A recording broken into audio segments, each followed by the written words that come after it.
Social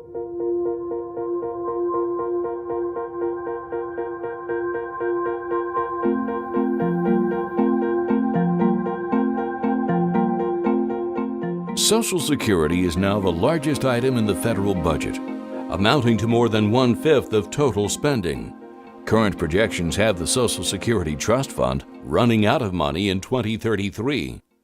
The problems facing Social Security didn't develop overnight, but they weren't obvious to the public for many years, because 70 million baby boomers were working, generating huge surpluses.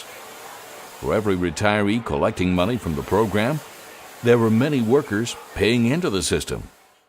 But those surpluses, a total of about $2.5 trillion, were not set aside to pay Social Security benefits.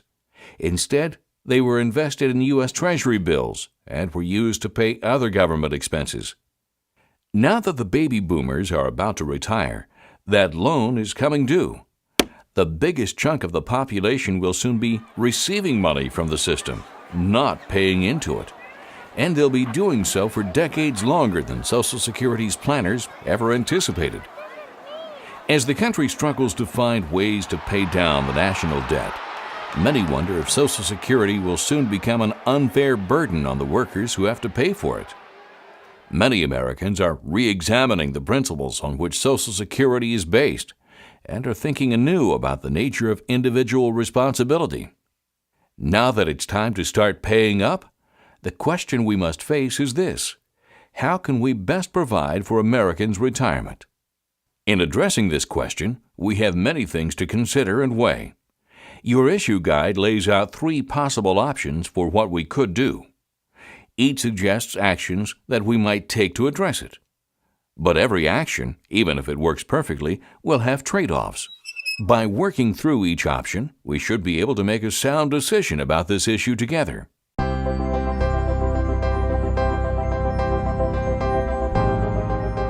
Let's start with option 1. Shore up and reaffirm Social Security. This option holds that Social Security benefits represent a promise made to Americans, symbolizing a shared commitment to one another that is a fundamental value of our country.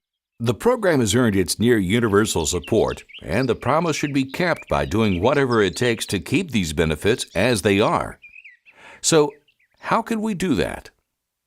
The government could raise the percentage of Social Security taxes that all Americans pay on their salaries. But this could provoke class divisions, as fewer and fewer workers, many struggling to make ends meet, are already paying for more and more retirees, many of whom are living very comfortably. Wealthier Americans could agree to pay Social Security taxes above the current cap of $117,000 in return for incentives like larger tax deductions. But moving that cap amounts to a tax increase on the wealthy in order to pay for a program that primarily helps those in need, which some say is unfair. Government could stop borrowing from the Social Security Trust Fund to pay for other programs and shore up Social Security. But this would make it even more difficult to balance the budget and would remove funding from areas of the budget that many value just as much as Social Security. Lawmakers could reduce or eliminate Social Security disability payments, which were never envisioned by the original program. States could take over the responsibility of disability assistance. But since state benefits vary widely from state to state, some workers could have their disability payments cut or eliminated altogether.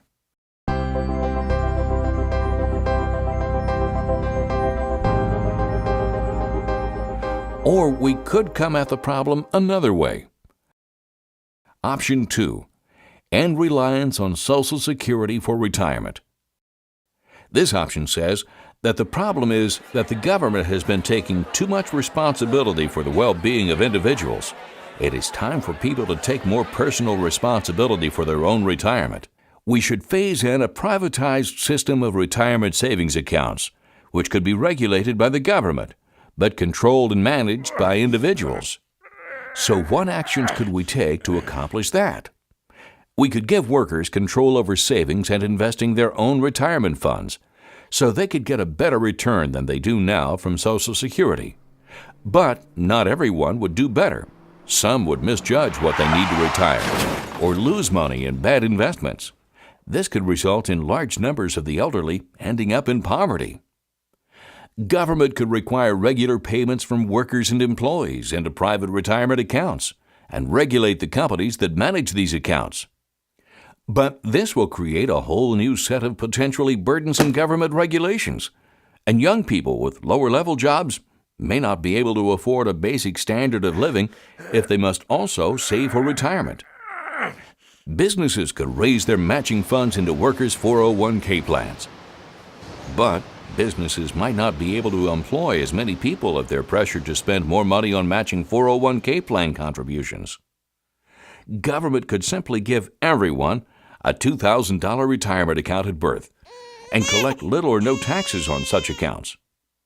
But this would give money that could have been used for other government needs to many people who don't actually need it.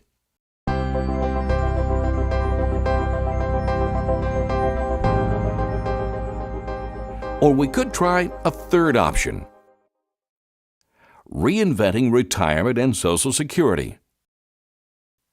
This option says that things have changed.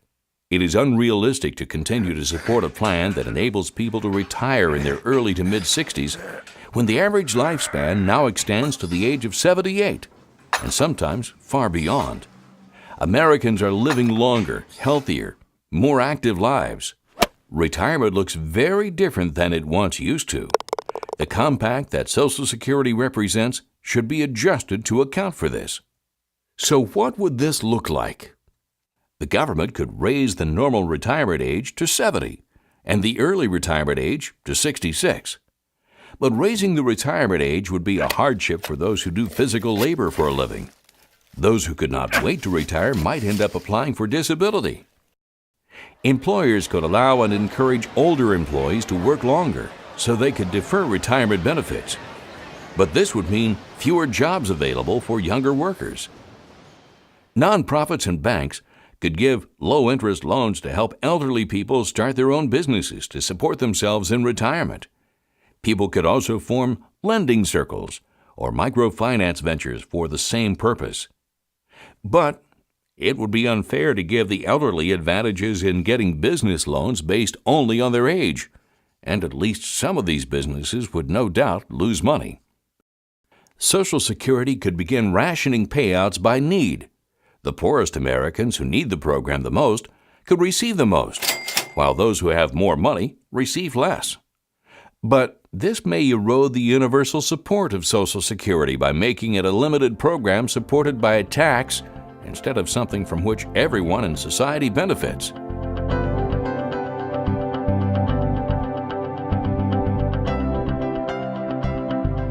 The point of all these different options is not to vote on the best one, but to see if there are any areas of common ground.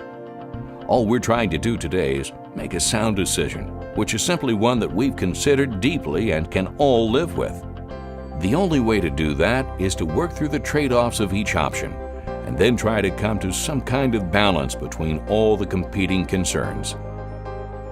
The only way to do that is to get talking, which means it's your turn.